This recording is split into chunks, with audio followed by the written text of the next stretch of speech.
The topic for today is Todd Conklin. So, who knows Todd Conklin? If you can raise your hand. Yeah. Good. So, Todd is probably I think he's the most effective safety presenter. It's just amazing. He can present he's done some presentation of 2 hours and in front of thousands of people, and people get engaged, they get excited. And the most important thing, they remember the message, which is key in safety. If you think that Todd is effective, he's using a lot of stand-up comedy techniques. And so does it pay to apply these techniques in stand-up comedy? That's a question for us. And let me give you an answer. This is, as you can see, this is the fee that Todd charges for an hour of live presentation on safety. So as you can see, applying a few stand-up comedy techniques can really improve the quality of your safety presentation. Okay, pretty amazing. All real stuff. And now we're going to start with Steve. Steve applies stand-up comedy techniques. So I'm going to share with you a short video clips of Steve in action, and then Steve will introduce himself. Do you know what? I just noticed, Josh, that because I'm standing up here looking at everybody, the handsomeness levels are through the bloody roof. Everybody looks amazing. This Tim, his moustache, this kid. Look, I'm starting to feel a bit inadequate round about you. Right? But it's almost like you've brought the sizzle to safety and the sort of the bang to the book club, right? So this is going to be amazing. I can feel it in my bones, right? We've got some really good stuff on the go. But these guys here, they're absolute friends of ours. They need no introduction, but they're bloody getting one, right? The dynamic duo, the Batman.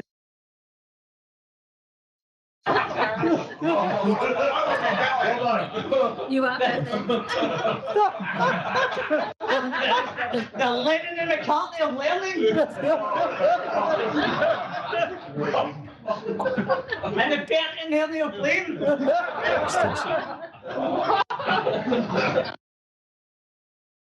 Okay, good. So you're going to see us. So now I think we're all online. I've just shot the presentation. And it'd be good for Steve to introduce yourself and just tell us about what you do and maybe some comments on the short video clip that we've seen. Yeah, thank you, Urbane, and thank you for this opportunity. Guys, you could probably tell from my accent, I'm not from Australia, but I'm probably what you would class as a Scottish Australian now because I've been here like 20 years. So a significant long time. I work for a company called Origin Energy, which is an oil and gas company based here in Australia. And look, that is, I run a book club in Brisbane, but it's not really a book club. There's a couple of people on the call who come along. It's more me getting to exercise a bit of humour and having a bit of a laugh and look, and really telling stories. And I bring along some really quite famous authors into this, and then like I say, it gives me an opportunity to take the mickey out of them for an hour. But it works really well for us. It's really great. I really love doing it. The stand-up comedy stuff, like it's the most terrifying thing I've ever done. I have to be totally honest, but I love it. Yeah, I'm back. I've entered a competition next year in Brisbane, so keep an eye out for me. And yeah, we'll see how we go. But again, thank you, Urbane, for the opportunity. Good. And do you want to just quickly tell us which technique you use in this short video clip? Yeah, like in the beginning there, you might have noticed how much I complimented how handsome everybody was. And that's definitely a good way to compliment the crowd. Jordan, who's on the call, he was at one of a workshop we ran the other day in the office, and I commented on how attractive he was because of his moustache. So complimenting the crowd and letting them know that they're going to have a good night was definitely something that I used there. And another little technique that I used was the rule of three. You might have noticed I used like the Lennon and McCartney of learning, the Bernie of blame and the Batman and Robin of resilience.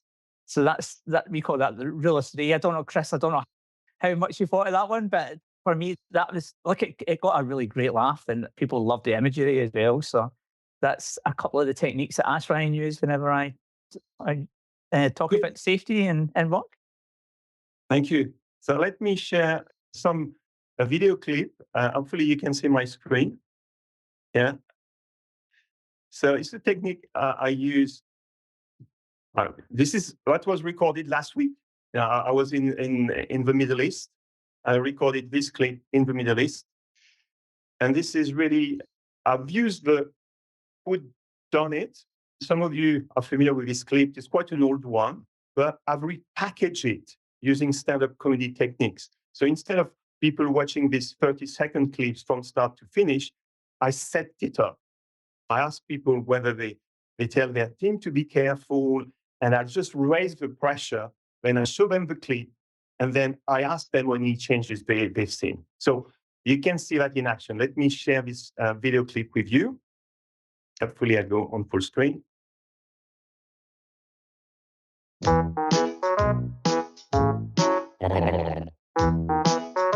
I'm going to ask you to be careful today. Do you ask your team to be careful? Yeah? In your meeting in the morning? Yes? Yes? You ask them to be careful. Excellent. Excellent. So I'm going to ask you to lead by example today, and I'm going to ask you to be careful. So you're all safety leaders. So are you ready? Yeah. Are you ready to be careful? Yeah. Yes. So here we go. I'm going to test you. I'm going to test how careful you are.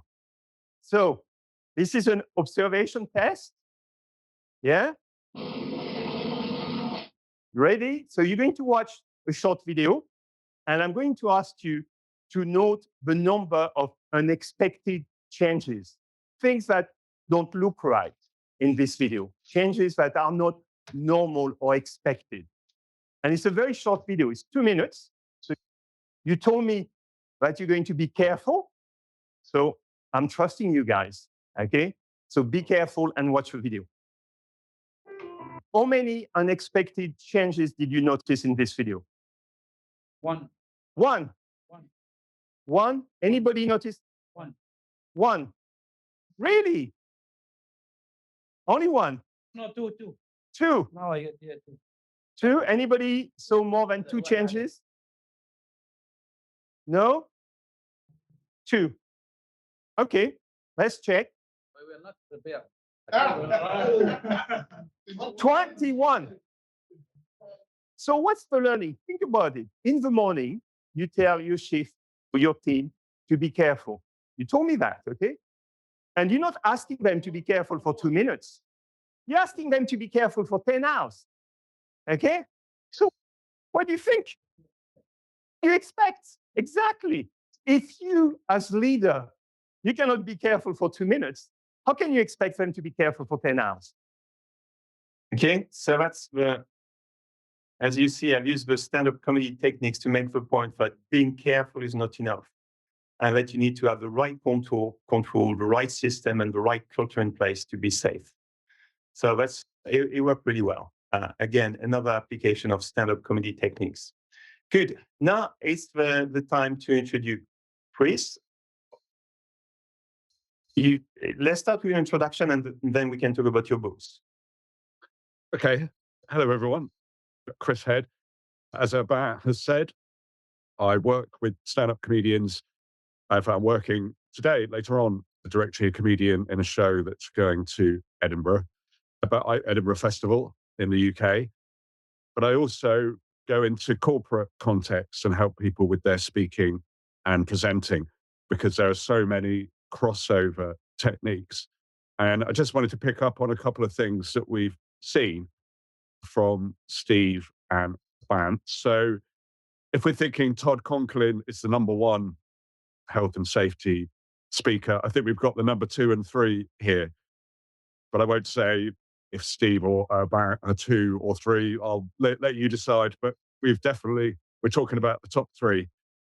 So now what Steve was doing, as he said, was being very positive about the people there.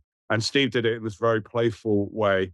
And what was nice about what Steve was doing is he was referring to how people looked. And you might comment on what someone's wearing, but as soon as you tell the audience, I can see you, then they're more involved. Now, that might sound a slightly odd thing to say because, of course, you can see them, but a lot of people present in a way that the audience might as well not be there. They're just doing a speech. So as soon as you reflect back to them and go, oh, you're doing this, or I like what you're wearing there. Oh, thank you for coming. I can see you. And the other thing that you can do with those kind of compliments is it's really smart to say things like, it's really great to have such an attentive group here today. I think this is going to be good. Or you look really up for it. This is great. And the trick is to say that whatever, even if you're feeling like, oh, they're not very interested. They're looking at their phones, they're looking out the window. Just go, you've got a really attentive group. I can see you're up for it. They're not going to go, no, we're not interested. They're going to go, yeah, no, we are actually. And this comes from comparing when you host a show in stand up. There's a famous compere called Jeff Whiting, who's compared literally over 3,000 shows. And he said to me once that the audience become what you tell them they are. So even if an audience looks totally miserable, like they're going to heckle, like it's going to be horrible, he goes out and goes, I've heard great things about this club. You look like a great audience. We're going to have a cracking night. And he said some compares to get a laugh will go, oh, you look like a miserable bunch. Why don't you cheer up? Oh my God, come to a comedy club, sit here looking miserable as sin.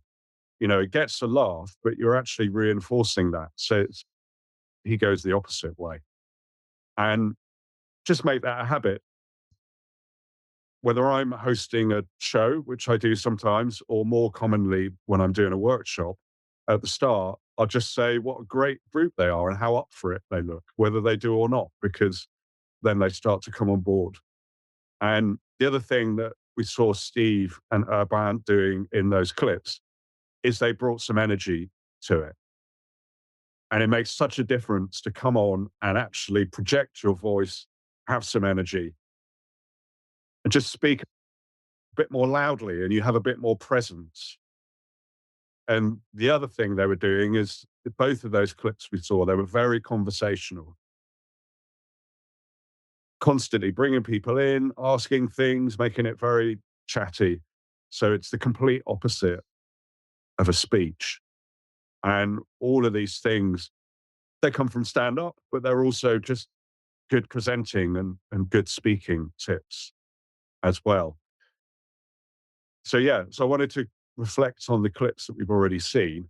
And then Bam's very kindly going to do some book plugs. So I'll hand back to you for that. Book. Second book. And third book. You want to talk about the third book, Chris? Yeah. So what we have there is rule of threes.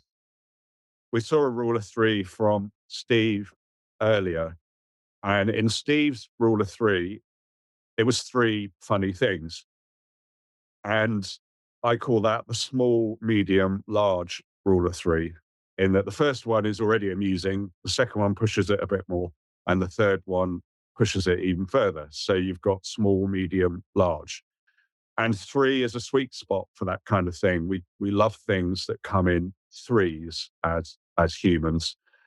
If you're looking for three examples of a thing, and it doesn't have to be funny, if you're looking for examples of bad health and safety practice, you'll just know in your bones that three is a good rhythm. And the way to organize that is small, medium, large. You start off with the milder example, then the intermediate, and then the most extreme. So it's building and you're keeping your audience's attention. Now, something like that might sound obvious or natural, but it's easy to get it wrong. If you've got three examples of a thing, often people will just come in at the top and have the most extreme one, and then they'll peter out over the next two. So having a sense of them building over the three, whether it's a aha thing or an aha thing. whether you're trying to get a laugh or you're trying to make a point. That small, medium, large 3, that's good. But we had a different kind of 3 here. We had establish, reinforce, surprise. And so the first 2 are books that I actually have written. And then, of course, you're now expecting the third one to be another book that I've written. But it turns out to be this made up book about safety, really nicely designed in the same style as my actual books. In fact, it's making me think I probably need to now go away and write this book. Note to self, make sure you've written the book that's going to be plugged in the session, because, yeah, you're missing sales plugging non-existent books. But yeah, so the rule of 3, establish, reinforce, surprise. I always think of that as Monday, Tuesday, banana. And the reason why it's 3 is 2 is the minimum you need to create a pattern. So if you go Monday, banana, it's not enough. But Monday, Tuesday is enough to give you an expectation of what's coming next. And then you can surprise them. Now you might go, why isn't it rule of 4 or 5 or something? But you don't need Monday, Tuesday, Wednesday, Thursday, Friday, Saturday, banana. Two does the job. So that's establish, reinforce, surprise. And it's a really good way of getting a laugh. If you want to laugh early in your presentation, you could say 3 important things we're going to be learning today are: first one, normal, what they'd expect; second one, normal, what they'd expect; third one, curveball, a surprising thing that's a bit playful. And you've got to laugh. And it's a rule of 3. Perfect. Good. So today we're going to look at Todd Conklin style, because as I said, he's a master of stand-up comedy techniques. And we're going to look at a video. You got the reference here, and you can find it on YouTube. It's an amazing video. I don't know, I can't remember how many views it's got for a safety video, but it's probably the most watched safety video on the net. And you will see why. This is really an amazing presentation. So let's get started. Okay, can everyone see me? What if I stand like this? Is it like a knife blade? So before we get started, I don't want to put any pressure on you, but I feel like this is going to be the best presentation I've ever given, because I got a sign. So yesterday, I couldn't be here earlier because I had to teach a class yesterday. So I'm teaching a class. It's a room full of operators. It's not the best class ever. That's you guys. It's like maybe the second or third best class.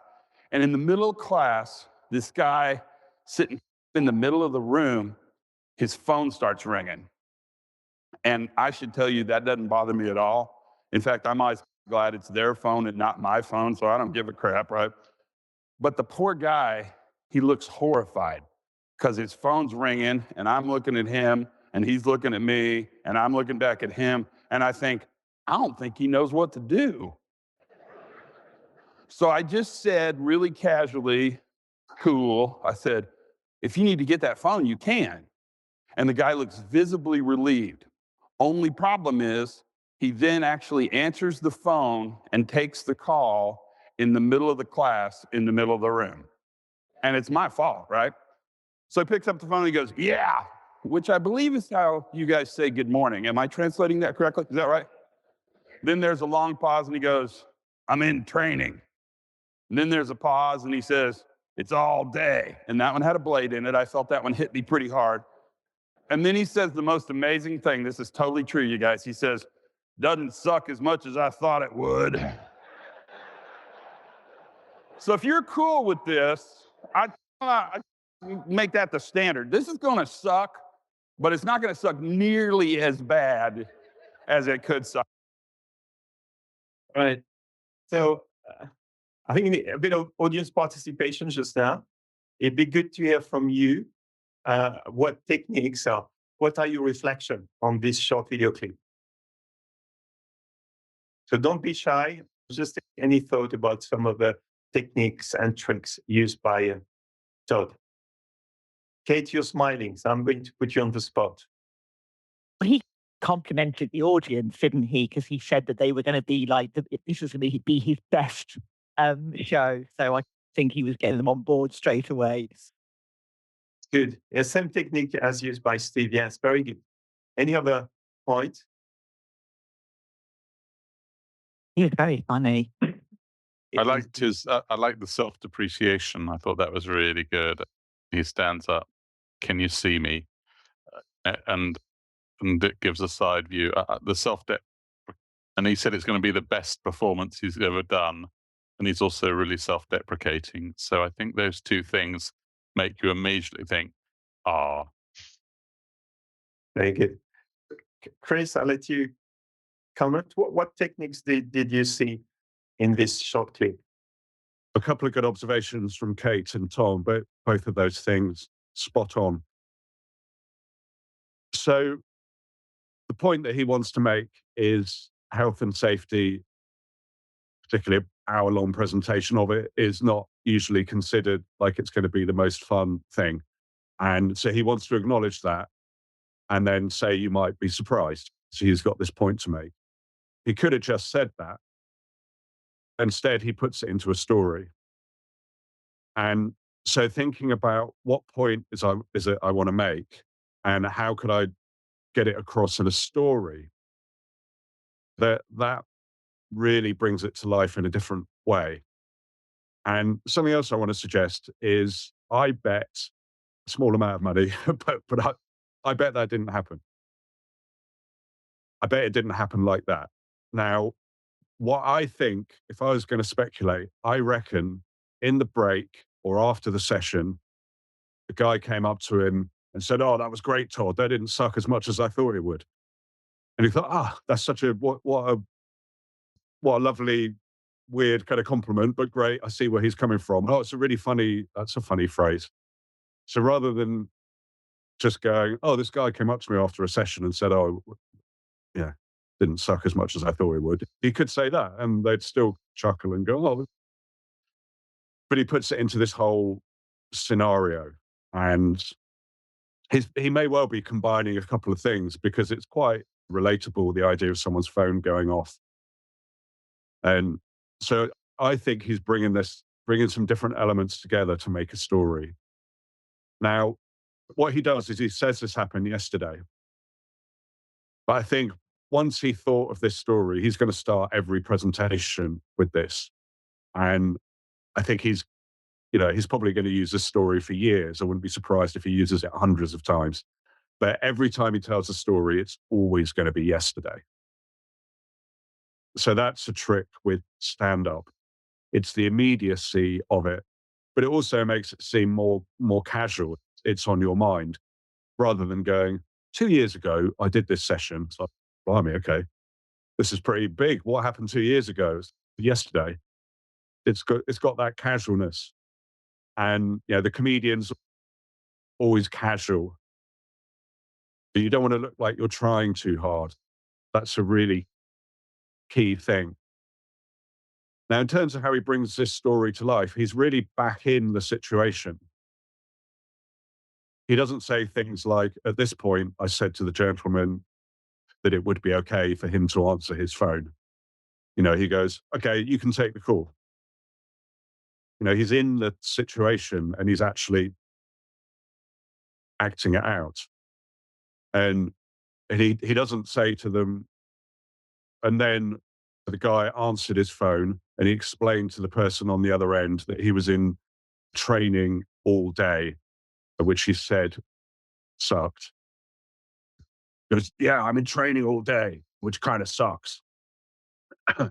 So he's actually acting it out. He's bringing it to life. And crucially, he knows what the story is ending on. He knows what the whole thing is building up to. So that's the most important thing, really, if you're going to tell a story, is what is the last line of this story? What is the final thing that you're going to say? And really know that. Some comedians are a bit more loose and they're paraphrasing. Some comedians are really saying things word for word exactly as they planned, but it still looks loose. In training, obviously, you're not going to learn a script and then say it. So it is going to be a bit more loose and paraphrased. The beats of it, how it unfolds. But it's really important to know how it finishes the story. And I would say literally learn that line that it finishes on so that you can hit that final line, pause for them to digest it, and then move on. Otherwise, you're in danger of it petering out. And his final line, he says that, so that's the expectation for today. This is going to suck, but not as much as you feared. Whereas a lot of people, they'll have a story, but they let it peter out. They'll get to the end of the story and go, so yeah, that happened yesterday. And I thought I'd share that because it's probably worth sort of sets the context. Anyway, let's move on. So having a crisp finish, that's your best friend, really. You know what it's building up to. Good. So let's, okay, so we've done that. Let's watch another clip. When Volvo says they're going to make a fatality-free car, they're not saying they're going to make a car that won't wreck. In fact, you guys, they're actually saying we're going to make a car that we know is going to wreck. Somebody somewhere is going to run it off a bridge or hit a tree or roll it or smack into a truck. When it happens, we want that car to have the capacity so that when it fails, the occupants of that vehicle can live to drive another day. Actually, I'm pretty sure what they say is live to buy another Volvo. We can talk about that later, right? Okay. When Volvo says, yeah, good. Let me share. So again, any reflection on this clip? What techniques did you see? I know, Philippa, you've been quiet today. Normally, you're very, very Oh, sorry engaged. for that. Sorry for that. I don't know. I don't know what I'm learning the techniques as we're dissecting them. I don't know. Could see more from the other one. Yeah, it was funny. It was definitely relevant for people. He made it safety specific, even though there was that commercial turn to it at the end as well. But yeah, I'm trying to learn the techniques, which I'm finding really interesting. So I don't have anything else to say for now. Sorry, I'm No, that's good. That's good. We're all here to learn together. It's a serious topic. You made it funny. The other thing that you may have noticed is the unexpected end. Okay, so in comedy, you set people in one direction, so they expect something, and what you do at the end is you give them something different. This is the principle of a joke. Okay, so like in this case, it's talking about safeties, and it's finishing on, and they hope that people will buy another Volvo. Okay, so this is the surprise that you get in a joke. Chris, I'll let you expand on this setup and payoff principle. Yeah, you all know this rhythm. It's the joke rhythm. You prepare the ground, you make a statement, and then you turn it on its head or surprise us in some way. So it's the setup and the payoff. And as has been pointed out, he's talking about something really serious, and then he switches to it's life and death, and then it's cynical commercial opportunity. So it's that sudden change of perspective that's really part of a joke as well. But something I want to point out about this joke is, so Todd does a lot of jokes in this presentation. I mean, he's remarkably good at making jokes and making the audience laugh. But the nature of the joke here is it's what I'd call an afterthought. Now, this is quite a subtle distinction, so bear with me, but it's worth thinking about in terms of presenting. So by which I mean the stuff that he said about Volvo, that's worth saying. And then the afterthought is like this little bonus that made the audience laugh. So point being, well, there's a few points, but first of all, I suspect one day he ad-libbed that. One day it occurred to him, And then from then after, he just kept it in. Thought, oh, that was a good joke. That made them laugh. I'll say that again next time. And comedians do that all the time. It's writing on stage. But this afterthought, so this point that what he said was worth saying anyway, and then he added a little bonus thing. Most jokes, the only reason why you're saying the preamble is to get to the funny bit. And if it's not funny, there's no point in saying it. Now, the reason why this is relevant in presenting is it's quite good to think about funny moments and jokes as being of that afterthought nature. Because to be funny in a presentation or in a corporate context, it's got to feel right. You've got to feel like, yeah, I want to do this. You feel a bit playful. You feel relaxed. The audience have got to be in the right space. You've got a sense this is a good moment for a joke. And if it isn't, don't say it. And so the point of it being an afterthought, like it's a bit of garnish or a little bonus, is when it feels right, you say it and you get a laugh. And when it doesn't feel right, you don't say it. And nobody's lost anything and they don't even realize there should have been a joke there.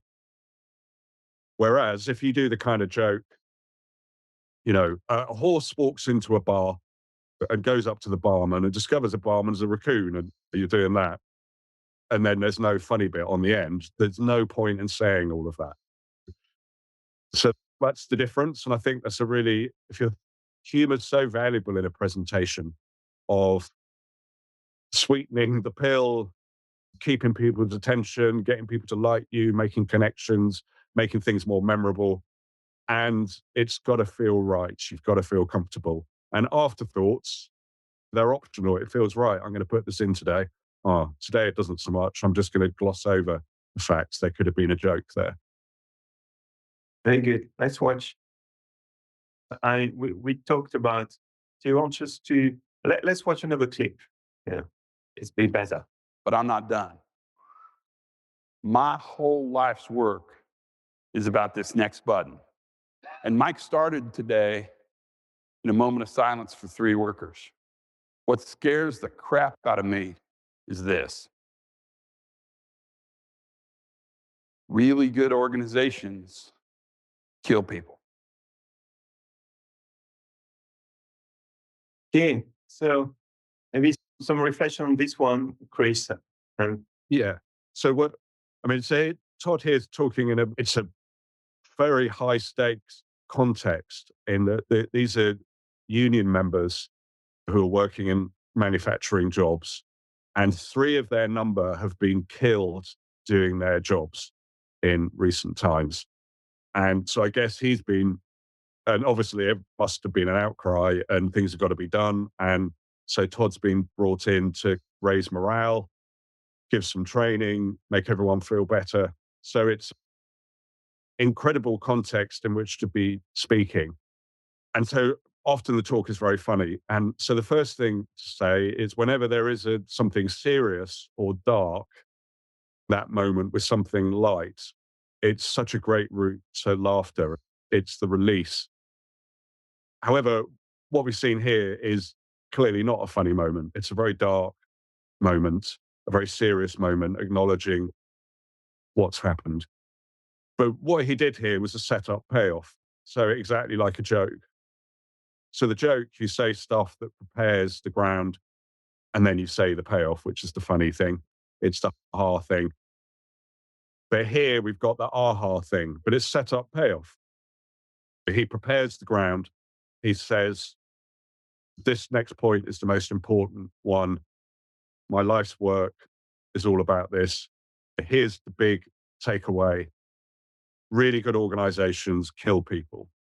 And it's a punchline, but it's definitely not a hard punchline. But he's prepared the ground, he's set it up, and there's the payoff. And when you think about your speaking like that, and you think about your serious points like that, what is this serious point that I really want to land? Identify it, call it a payoff. It's not a funny payoff, it's a serious payoff. And then think, okay, how do I build up to it? Slight pause, there it is. And some people do it naturally, But what a lot of people do is the really key thing just gets buried in the middle of a paragraph. So a lot of people would do that in this way. They would go something like, I've been doing this work for 25 years now. And really the most important thing that I've concluded is that really good organizations, for all their best intentions, people do still die. And my life's work is to get this message out there and to wake people up to this fact. And yeah, that's what I'm trying to do. And you probably recognize that speaking style. That's like the default style of speaking. You've got your point, but there it is, it just buried in the middle of a lot of words. Whereas he's identified what the key thing is, prepares the ground, builds up to it, says it, job done. Let me show you a couple slides because they went to a bunch of work to show this to you. I want to show you my first slide because it'll set the theme for the day. This isn't it. Ignore this slide. Do not look at it. It's not the one. This next slide will set the tone for the rest of the day. Are you ready? Here it comes.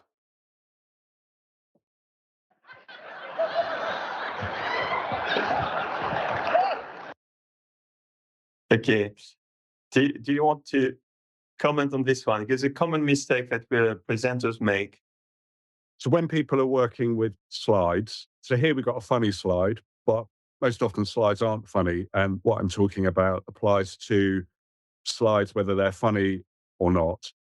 They could be aha, but they could be aha. So what people do inevitably is they'll have the previous slide and they'll be saying stuff about that.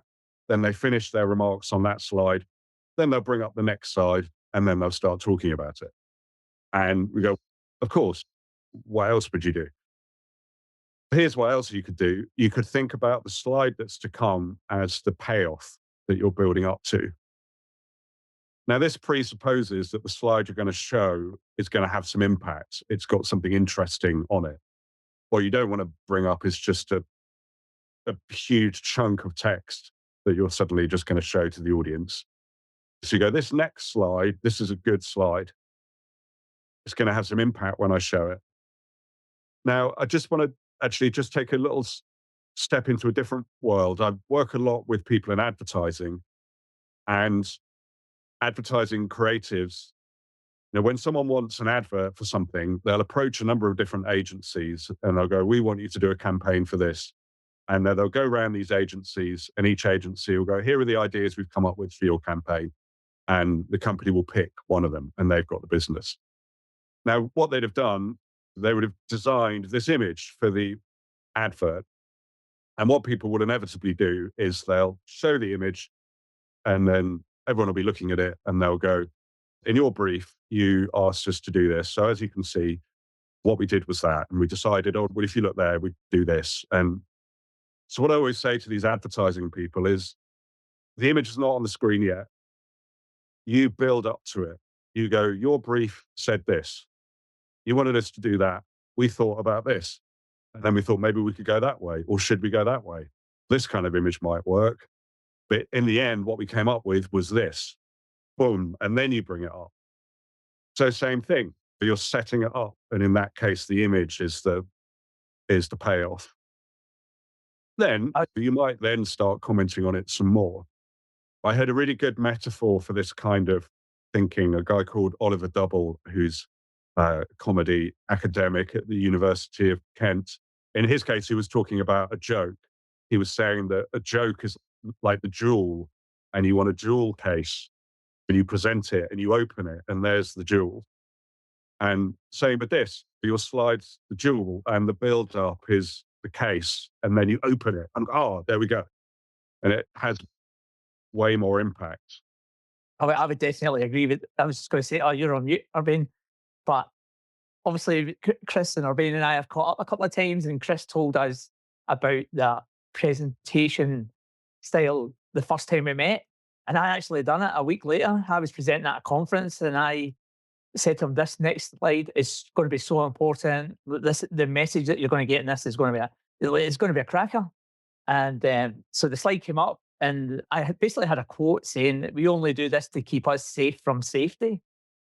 And it was in relation to like those pay for risk assessments, the pre-start risk assessments and stuff. So, but it was really cool and people really liked that. And I definitely agree with Chris. That's if I take anything away from this, it's that build up about the slides and sort of really sharing and make sure people are engaged in the next one. But that was an excellent tip, and it works.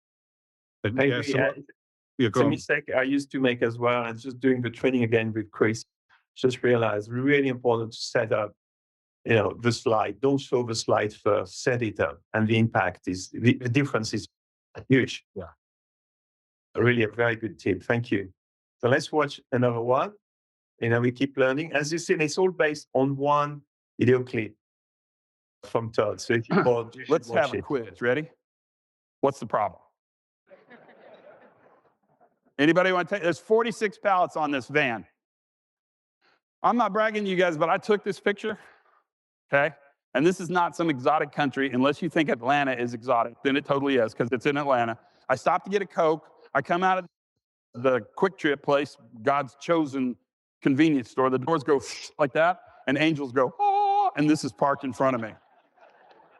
So I took this picture, and I went out to talk to the guy, and he drove away, because I'm pretty sure he thought nothing that guy's got to say I want to hear. What's the problem? Yeah, what's the problem? What's the problem? Height, okay, that's good. Center of gravity's good. Wrong tool. That's the answer. Wrong tool. He took a van to a truck job. Now, I know nothing about this picture, nothing, except for one thing. That guy's a hell of a pallet stacker. If you've ever stacked a pallet, you know you lose interest at about 2. And I'm pretty certain he did not accidentally do this, right? He doesn't turn around and go, crap, I accidentally stacked 46 pallets on a van. And what's amazing is if you look at this and think consequence, you're going to think bad guy. But if you look at it and think context, you're going to think, what kind of system is he in where that outcome makes a difference? Now, I'm about to give you my secret weapon. And I promise you guys, and I don't mean to oversell this, but this changes everything. This will completely change your plan. All I need to do is get you to change your question. Do me a favor. The next time something happens, a near miss, a close call, an operational upset, maybe even an accident, switch your thinking from who failed to what failed. Any reflection from the audience? I think it's such. Every time I watch Todd Conklin, I just, wow, the guy is just amazing. Just such a nice way to make a point on don't blame the individual, try to understand the why in such a powerful way. So maybe, Chris, you want to share some of your insights from this video clip? Yeah. So one thing we can see is that it's all building up to change your perspective. Don't ask who failed, ask what failed. So that's what it's all building up to, and that's the payoff of that bit. And so if you look at your presentation, it's going to be in a series of sections, whether it's 5 minutes, 20 minutes, or an hour. But there's going to be a number of sections within that, and making sure that each section has a clear payoff. You know what each thing's building to. You say it, move on to the next thing, and having a sense of the whole thing building. Also, of course, he's making a point. He's building up to the point through a story. I took this photo. Now, I'll give him the benefit of the doubt. Probably he did take the photo, and nowadays it'll be relatively easy to find out that he didn't. But even if he didn't, and it's not like all over the internet, it's going to be smart to say he did. And not because he'd want the credit, but just because it's just more natural and casual, and it makes it a story. I was getting a Coke, I came out, I saw this. Rather than, I don't know if you've seen this photo, I came up, I saw it, found it online. So there's that aspect to it. It's part of a story. Maybe it is completely true as he said it, but it's worth thinking about, how can I make this thing personal and how can I put it into a story? That's what comedians are doing all the time, whatever it is that they're talking about. And so when you've got to talk about something in safety, it's probably not a question that a lot of safety presenters ask themselves. But the question, how can I make this personal? How can I make it into a story? Those are the things that are going to make it really land with your audience. And also here, we've got a bit of a question and answer. And obviously, that's clearly great. It's a no-brainer if you're doing a talk. Baron has done it, ask the audience a question, get people involved. But it can be a bit dry if the question is just knowledge, if it's just, who knows this piece of information? Someone does or they don't, someone says it. I mean, that's not wrong. In fact, that's not a bad thing, actually. Can be a good kind of teaching thing. We know that. Rather than you just saying all the information, who knows? Someone says it, you go, yeah, it's come from her. She knows the facts. Let me put it on the board. So I'm not saying don't do that.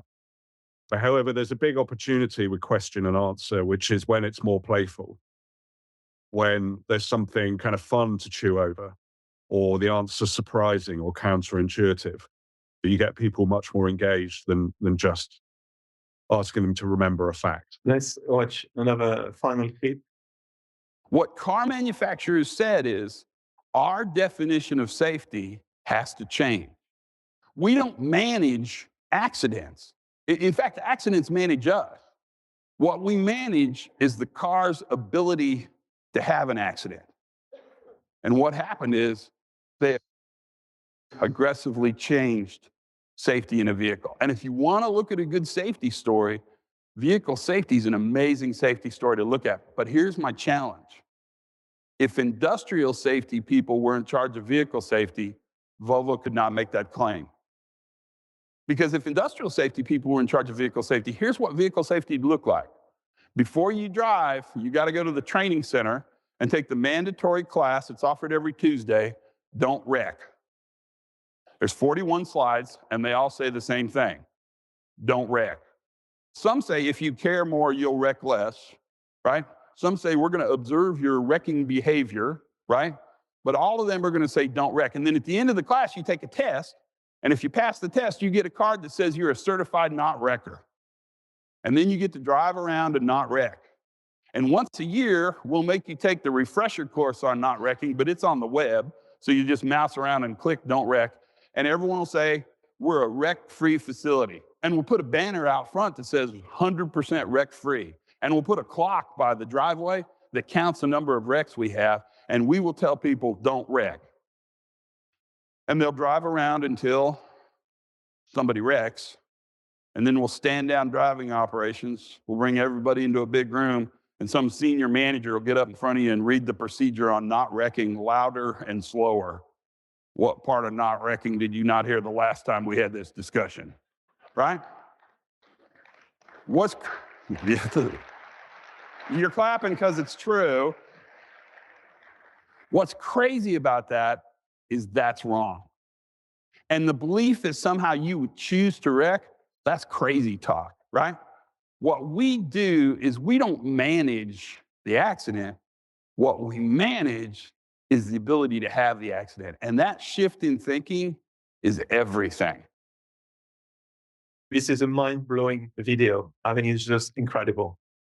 I don't know what you think. Just to take this analogy of industrial safety and using the analogy of a car in such a funny way.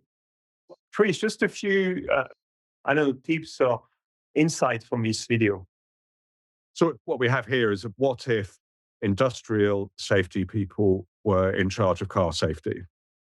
And it's bringing two worlds together and it's mapping the behavior from one world onto another one. It's a classic thing. Cartoons in Tom and Jerry, they're mapping the behavior of people onto a cat and mouse. It's a really common comedy thing to take something from this context and map it onto that context. It's quite a high level comedy technique. It's probably not something you're just going to do in a presentation tomorrow unless you're already writing comedy and performing comedy. So it's more of a high-end one, but having that attitude of what if, because most of the time, actually even people who are starting out in stand-up, surprisingly, most of the time they just talk about how things as they are. They miss out on the what if things were different. And going into that what if that what if space and speculating and playing around in a parallel world. There's a lot of fun to be had from that. And of course, he's also commenting on the deficiencies of industrial safety culture, but in this really vivid way by putting it in a different context.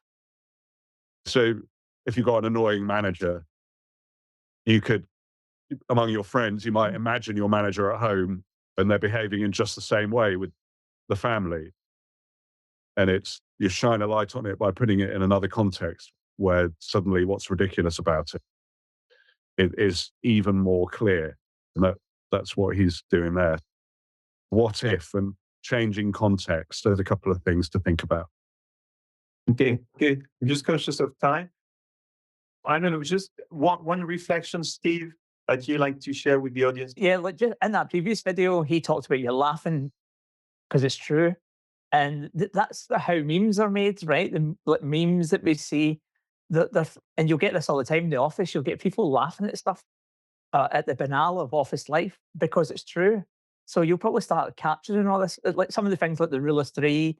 You'll start to hear that in comedy. You'll start to see the payoffs. So yeah, have a listen now. You probably won't hear comedy in quite the same way once you start understanding some of these techniques as well. But yeah, people laugh because it's true. So I would like to thank you for joining the session today. A special thank to Steve and Chris for sharing their insight.